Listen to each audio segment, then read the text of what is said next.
Ageo capítulo 2, vamos a leer del versículo 1 al 9.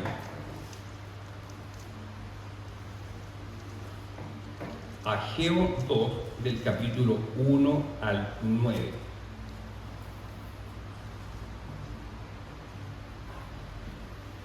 Repito, Ageo capítulo 2, versículo 1 al 9.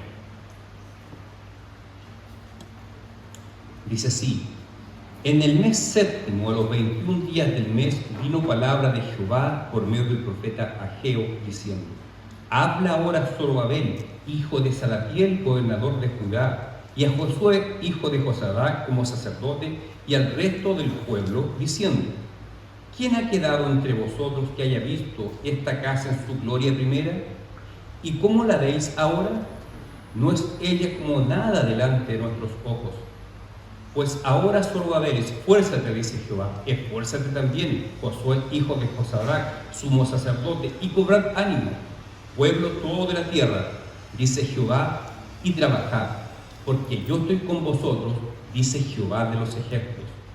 Según el pacto que hice con vosotros cuando salisteis de Egipto, así mi espíritu estará en medio de vosotros, no temáis. Porque así dice Jehová de los ejércitos: de aquí a poco yo haré temblar los cielos y la tierra, el mar y la tierra seca. Y haré temblar a todas las naciones, y vendrá el deseado de todas las naciones. Y llenaré de gloria esta casa, ha dicho Jehová de los ejércitos. Ni es la plata, ni es el oro, dice Jehová de los ejércitos. La gloria postrera de esta casa será mayor que la primera, ha dicho Jehová de los ejércitos. Y daré paz en este lugar, dice Jehová de los ejércitos. Oremos, hermano. Señor Dios Todopoderoso, nos postramos en este momento delante de ti, reconociendo que tú eres Dios, tú eres Señor. Nosotros somos tus siervos, somos tus hijos. Por lo tanto, rogamos, Señor, que tú nos ayudes a comprender esta palabra, para que podamos aplicar tu palabra en cada aspecto de nuestra vida. Te lo pedimos, Padre, en el nombre de nuestro Señor Jesucristo. Amén. Yo sé que es muy común cuando ustedes ven noticias y ven lo peligrosa que está la sociedad, cómo ha aumentado los crímenes, la delincuencia. De repente escuchan a las personas mayores, sobre todo dicen: cuando yo era niño me quedaba en las calles de San Fernando jugando a la pelota hasta las 12 de la noche y no pasaba nada. Hoy en día no se puede hacer, es todo más peligroso. De alguna forma nos tratan de transmitir un mensaje que el pasado fue mejor, fue más seguro. Tal vez los que trabajan en colegios, son profesores, pueden decir: antiguamente, cuando yo era alumno, los alumnos tenían respeto por los profesores. Hoy en día los alumnos son irrespetuosos, le levantan la voz, el profesor incluso los agreden físicamente. Antiguamente había más respeto por los mayores, había respeto por los profesores. De alguna forma también nos están diciendo: antes era mejor, había más respeto, había más seguridad y más respeto que ahora. Las personas más intelectuales dirán: yo en mis tiempos, cuando niño, leí un montón de libros. Sin embargo, los niños de ahora pasan metidos en pantallas, en tablets, celulares, computadores, y ya no leen libros, por lo tanto no son cultos, no tienen desarrollado el lenguaje, no tienen capacidad analítica. No es como antes. Antes se estudiaba mejor, se leía mejor, se hablaba mejor. Todo esto nos conduce a la idea de que el tiempo pasado fue mejor. Y es común, lamentablemente, escuchar mucho esto en las personas mayores. Antes todo era mejor, la iglesia era mejor. Antiguamente los hermanos eran más comprometidos con la obra de Dios. Hoy en día no vemos ese compromiso. Así que lo llevamos a todas las esferas, este dicho que pareciera que todo tiempo pasado fue mejor que el actual. Bueno, el texto de hoy que leímos tiene que ver con eso.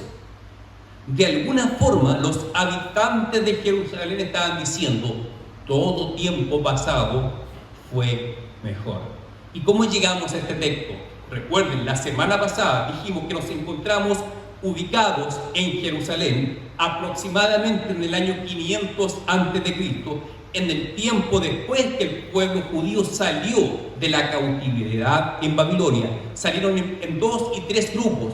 El primer grupo que sale con permiso del rey Ciro de Persia, sale a Jerusalén para reconstruir el templo judío. Comenzaron con mucho entusiasmo, pero las dificultades que enfrentaron los desmotivó. Y se dedicaron, mejor dijeron, construyamos nuestras propias casas, preocupémonos de nosotros tener buenas casas para nuestra familia, y lamentablemente dejaron de lado la construcción del templo. Trastocaron sus prioridades, la prioridad era Dios, el reino de Dios y su justicia, por sobre las preocupaciones personales. Sin embargo, se produjo este desorden, ese desequilibrio. Y entonces vino la reprensión de Dios en el capítulo 1. Ustedes han dejado abandonada mi casa, por lo tanto yo envié sequía y sus terrenos ya no les producen fruto. Hay una crisis económica, hay una crisis de agricultura, una crisis alimentaria. El que recibe el jornal lo recibe en saco roto, está diciendo el dinero no te alcanza para nada. ¿Por qué? Porque descuidaste lo más importante, que era edificar la casa de Dios. Y dijimos que la exhortación práctica para nosotros hoy en día es que nuestra prioridad es servir a Dios por medio de la iglesia, incluso por sobre nuestras preocupaciones personales.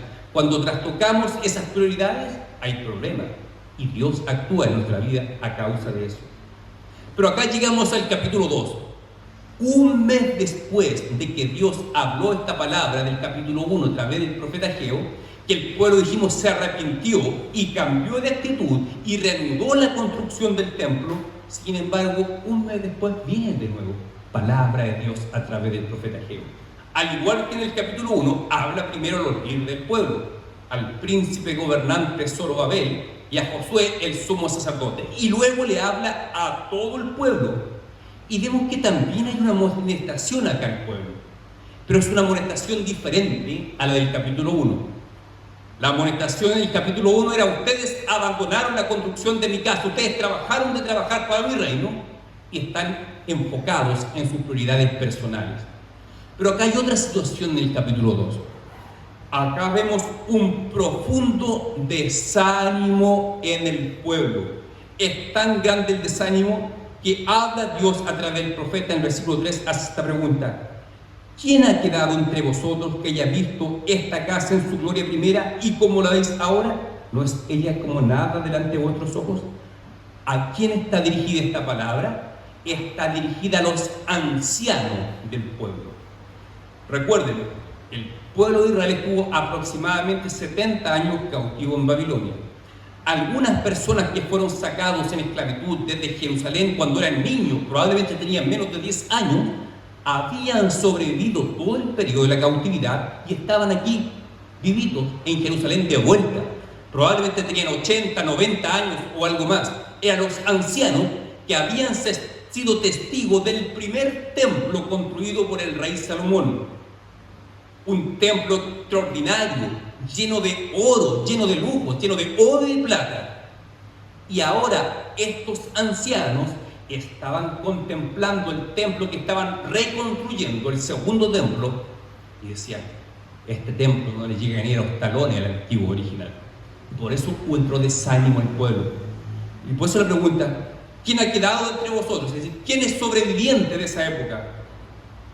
Aquellos que han visto la gloria primera, es decir, la primera gloria del templo de Jerusalén. ¿Quién de ustedes la ha visto? No es como este templo, no es como nada ante ese, le está diciendo Dios acá.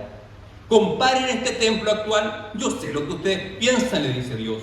Ustedes están deprimidos porque se lamentan, ven tan insignificante este templo, carente de oro, carente de plata, porque ese oro y ese plata que fue llevado por Nabucodonosor a Babilonia no lo recuperaron los judíos.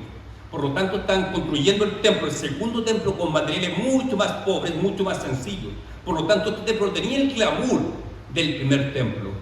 Así que ese desánimo que había en los ancianos lo traspasaron al resto del pueblo. Es un pueblo desanimado con la construcción del segundo templo, porque no tenía la gloria del primer templo. Entonces hay que situarse ahí. Tenemos un pueblo entristecido, desanimado, porque el templo que estaban construyendo estaba muy lejos de tener la gloria y el esplendor del primer templo. Pero en ese contexto de desánimo viene la palabra de Dios. Viene primeramente, como dije, a los líderes del pueblo, versículo 4. Pues ahora solo va a haber, esfuérzate también, Josué. Cobrad ánimo el pueblo todo, dice Jehová, y trabajen, porque yo estoy con vosotros, dice Jehová. Es decir, Dios anima al pueblo a cobrar ánimo, esforzarse y seguir trabajando. Aunque la gloria de este templo no sea tan llamativa, no sea tan deslumbrante, Dios nos llama a animarse, a trabajar y a esforzarse. Muchas veces nos sucede a nosotros también que nos desanimamos por muchas cosas. Tal vez llevas años orando por la conversión de tus hijos, de tus nietos, y no ves resultado, no ves respuesta a tus oraciones y te desanimas. Pero el Señor llega y te anima y te infunde aliento. Sigue esforzándote, sigue orándoles por ellos, sigue hablándoles de mí. Tal vez alguien dice, ya no hay qué hacer para mejorar mi matrimonio. Lo he intentado todo. Y la persona se desanima. Pero la palabra de Dios llega y dice, esfuérzate, anímate, porque yo estoy contigo, dice Jehová de los ejércitos. Si tú, hermano, eres hijo de Dios, Dios está contigo eternamente. Tal vez alguien dice, ya estoy cansado de buscar trabajo, se me cierran todas las puertas, y te desanimas. Y te desanimas como está desanimado este pueblo. Pero la palabra de Dios te dice, sigue esforzándote, porque yo estoy contigo, sigue confiando en mí. Muchas veces pensamos que Dios va a hacer por nosotros las cosas, pero Dios muchas veces no las hace por nosotros. Él nos anima y nos pide nuestro esfuerzo personal.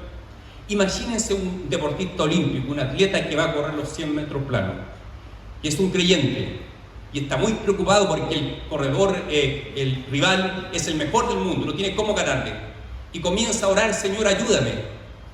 Dios lo va a animar, Dios lo va a ayudar. Pero ¿ustedes qué creen que Dios se va a poner personalmente en la pista atlética y va a correr en lugar de este atleta cristiano? No, Dios no va a correr. Dios no va a correr por ti la carrera. Dios te anima y pide tu esfuerzo personal.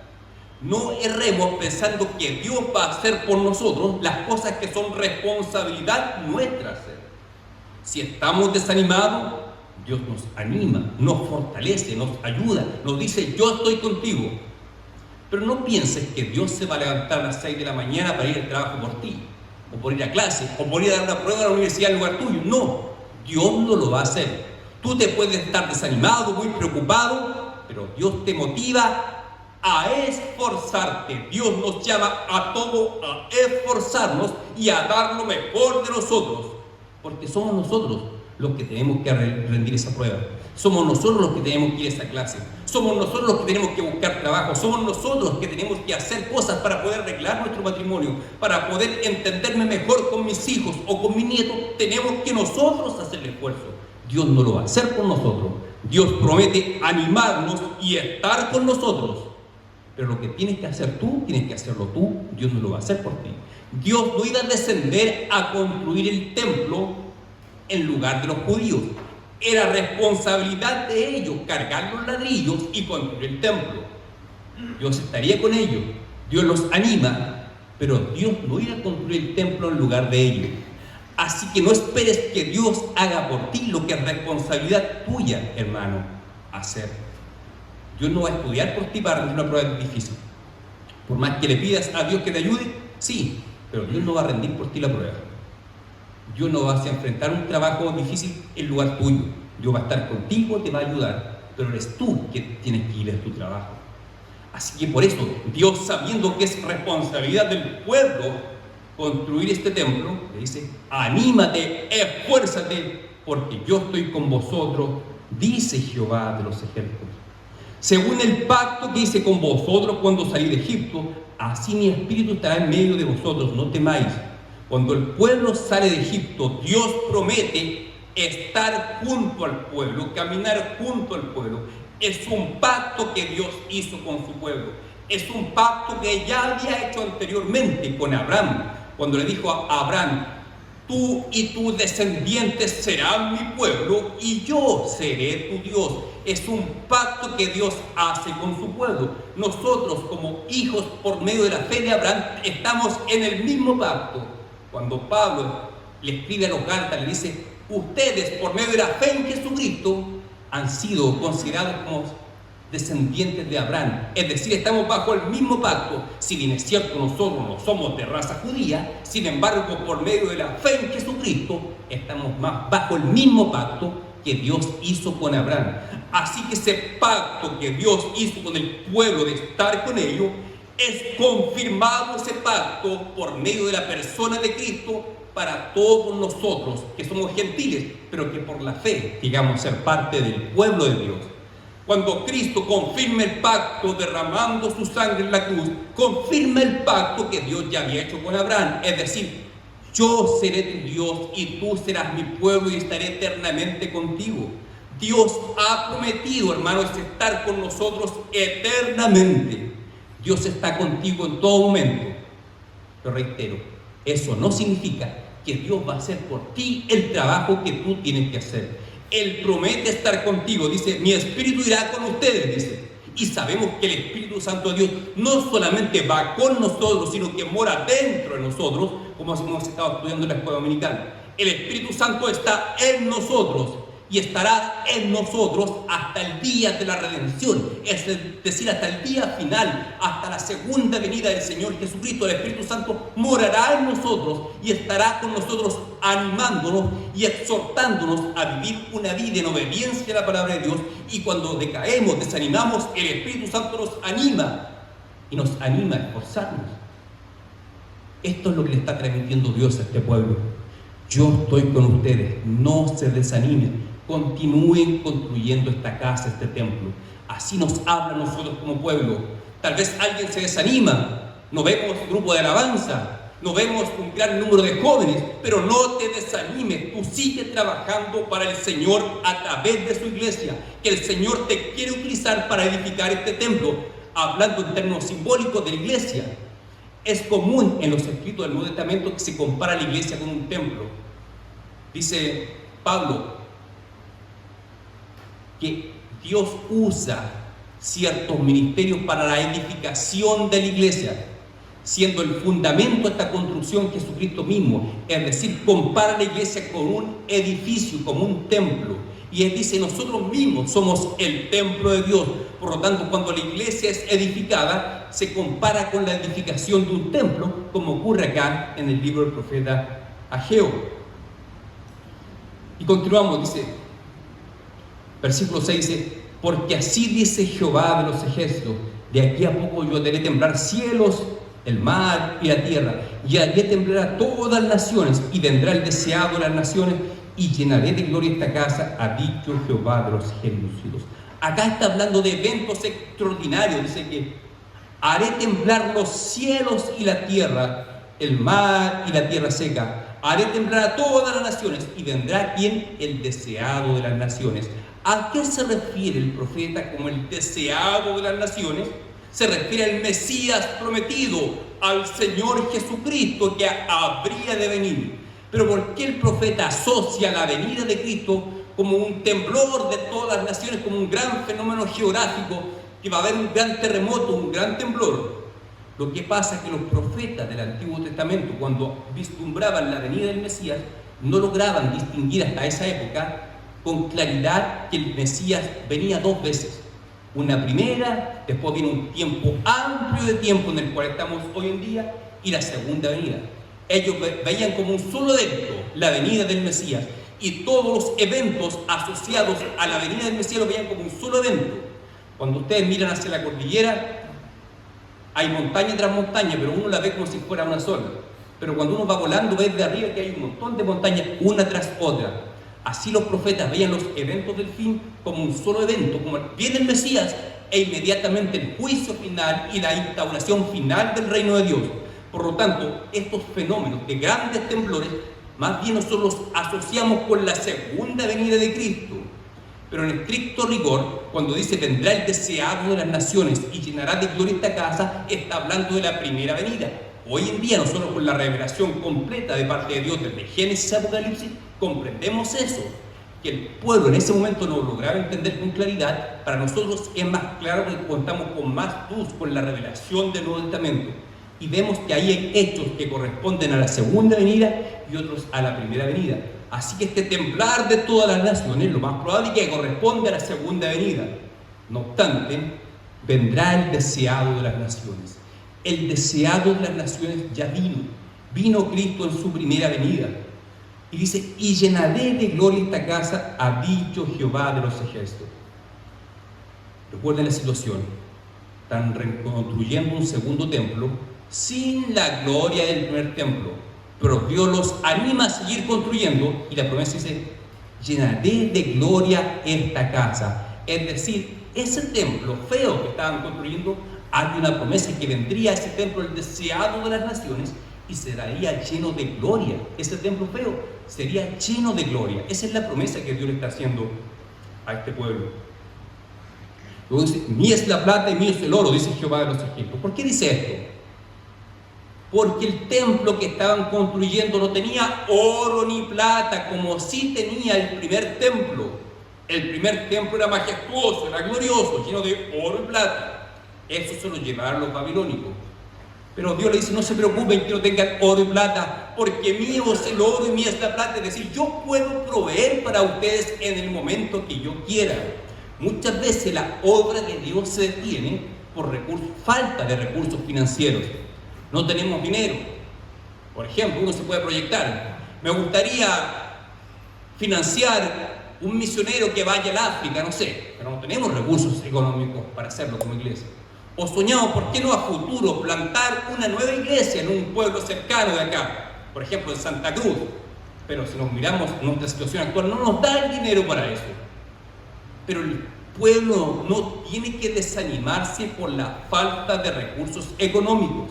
Dice Dios, mío es el oro, mío es la plata. Nos está diciendo nosotros, los recursos económicos pertenecen a Dios.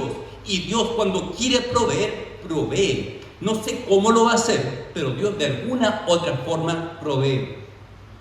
Cuando uno ha pasado por tiempos de escasez, ha podido comprobar la fidelidad de Dios, que de alguna forma u otra Dios provee.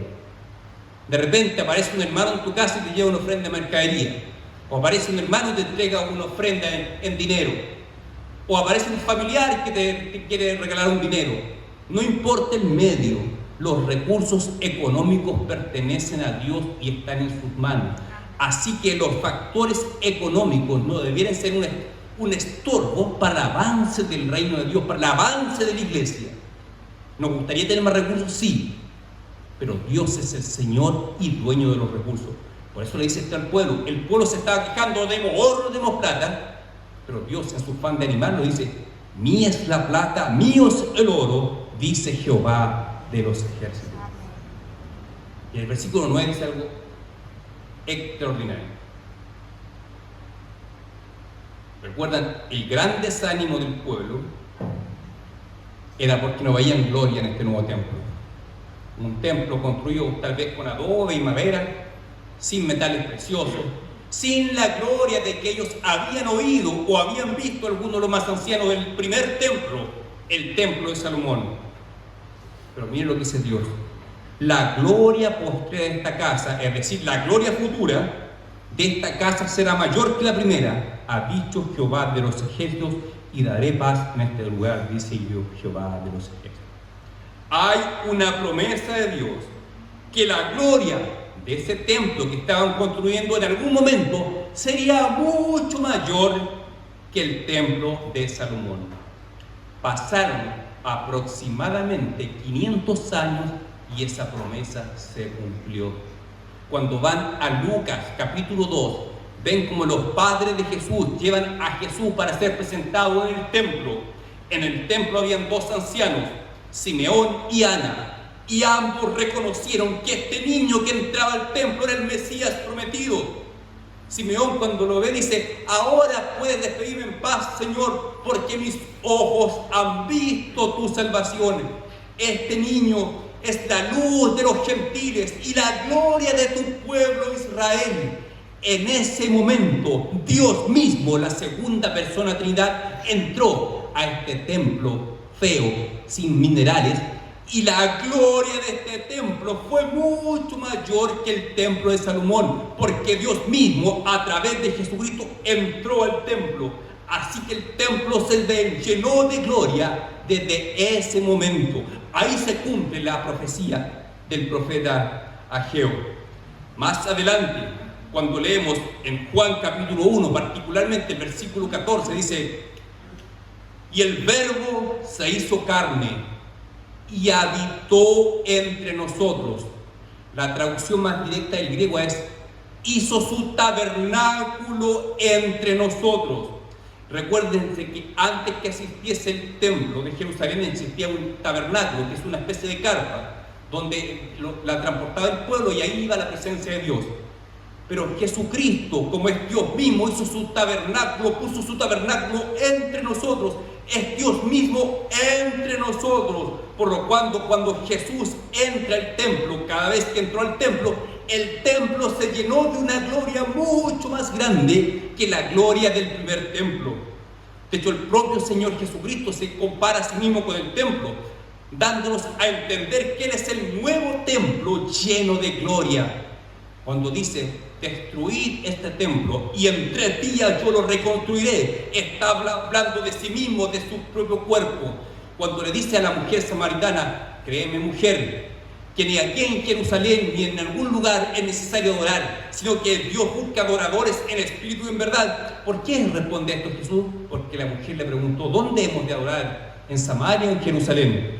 Los judíos dicen que en Jerusalén. ¿Por qué? Porque en Jerusalén estaba el templo y el templo era el lugar de adoración. Pero Jesús le dice: el que está contigo es el templo. Por lo tanto, Dios ya no busca que vayan a Jerusalén a adorar ni a Samaria. La adoración ya no está restricta a un lugar geográfico o físico. Ahora los verdaderos hijos pueden adorar a Dios en cualquier lugar de la tierra, porque lo hacen de forma interna, en espíritu y en verdad. Indica una adoración que brota desde el interior. No tiene que ver con qué lugar físico. Ya no es necesario ir a Jerusalén a adorar, porque ahora Cristo es el templo, tiene un alcance universal. En Cristo se cumple la promesa hecha a Abraham: en ti serán benditas todas las naciones de la tierra. La bendición que antes estaba restringida a una sola nación, Israel, ahora alcanza a todas las naciones por medio de Cristo. Por lo tanto, Cristo vino a reemplazar el antiguo templo. Es un templo mucho más glorioso que el primer templo. Y el apóstol Pablo dice que nosotros, al estar injertados en el cuerpo de Cristo, le dice a los corintios: ¿no sabéis que ustedes son templos de Dios, que el Espíritu Santo mora en ustedes? Es decir, nosotros como hijos de Dios ahora somos templo de Dios. La morada de Dios ya no está restringida a un templo físico. Nosotros somos templo de Dios. Dice Pablo a los Corintios: tenemos este tesoro en vasos de barro. El tesoro es la presencia del Espíritu Santo en nuestro interior. Y ese vaso de barro somos nosotros, que nuestros cuerpos se envejecen, se enferman, se deterioran. Pero el tesoro que hay en nosotros continúa existiendo eternamente. Así que la gloria de este templo segundo, que era más feo, no tenía oro ni plata, pero alcanzó una gloria mucho mayor en el momento que Cristo, Dios mismo hecho carne, entró al templo. Ahí el templo se llenó de gloria. Ese templo fue destruido en el año 70, ya no existe más. Pero ahora la iglesia es el templo de Dios y Dios mora en nosotros. Por lo tanto, el privilegio que tenemos nosotros es enorme. La gloria que Dios había prometido para ese templo, que se cumplió en los tiempos de Jesús, continúa cumpliéndose hoy en día en nosotros. Hermano, tú eres un templo de Dios. Por lo tanto, esta gloria postrera, que es mayor que la primera, es una bendición que está en tu vida. Así que, así como este pueblo judío estaba decaído, desanimado, Dios le promete: la gloria de este templo será enorme. Y Dios te habla a ti. Si tú estás desanimado por cualquier motivo, recuerda que tú eres templo de Dios, que la gloria del templo está en ti. La persona del Espíritu Santo está en ti. Es algo glorioso, extraordinario lo que está en ti. Es la gloria del templo prometida por Dios, está en tu vida. Por lo tanto, medita en esto día a día. La gloria que en algún momento estuvo en el templo de Jerusalén, en los tiempos de Salomón, cuando descendía la presencia de Dios en la forma de una nube, los sacerdotes no podían ministrar por la presencia de Dios. Después alcanzó una gloria mucho mayor en los tiempos del Señor Jesucristo. Y esa gloria no se terminó con la partida de Cristo, con la ascensión de Cristo al cielo. Esa gloria continúa manifestándote en tu vida personal, porque tú ahora eres el templo de Dios. Ahora Dios ya no habita en un templo físico hecho de manos, mora en tu interior. Tú eres templo de Dios y esa gloria de este templo ahora está en ti. Así que es necesario buscar a Dios. Como hablamos en la mañana, es necesario buscar esta llenura del Espíritu Santo para disfrutar de estas verdades impactantes y transformadoras, que es la realidad del Espíritu Santo en nosotros. La gloria del templo está en todos los verdaderos hijos de Dios. No el que se dice hijo de Dios solamente porque va a la iglesia, sino el que realmente ha tenido un encuentro personal con el Señor Jesucristo. Así que estas palabras te motiven, hermano. Medita en esto. La gloria del templo es sobre tu vida, es en tu vida. Apropia de esto por la fe, apropia de esta verdad por medio de la fe y ponlo en práctica, caminando en comunión con el Señor cada día. Mientras más tomes conciencia de esto, mientras más te llenas de la palabra de Dios, de estas verdades, tu vida va siendo transformada. Sí, somos un templo débil, somos falibles, somos un vaso de barro, dice Pablo, pero este vaso de barro transporta un tesoro enorme, que es la gloria de Dios, la gloria del templo. Así que anímate con esta realidad, hermano. La gloria del segundo templo está en tu vida por medio de Cristo. Que Dios te bendiga, querido hermano. Vamos a orar. Señor Dios Todopoderoso, gracias por tan extraordinarias cosas que tú has puesto a nuestra disposición solamente por tu gracia. No la merecemos, pero tu gracia es exuberante, tu gracia es excelsa, tu gracia es infinita, Señor. Perdónanos porque tantas veces descuidamos estas realidades y vivimos como si fuese solamente vasos de barro, pero no tomamos en cuenta este tesoro que es tu gloria en nosotros. Gracias, Señor, por recordarnos estas verdades y ayúdanos a disfrutar de esto y ponerlas en práctica cada día en nuestras vidas. Te lo pido en el nombre de tu Hijo Jesucristo. Amén.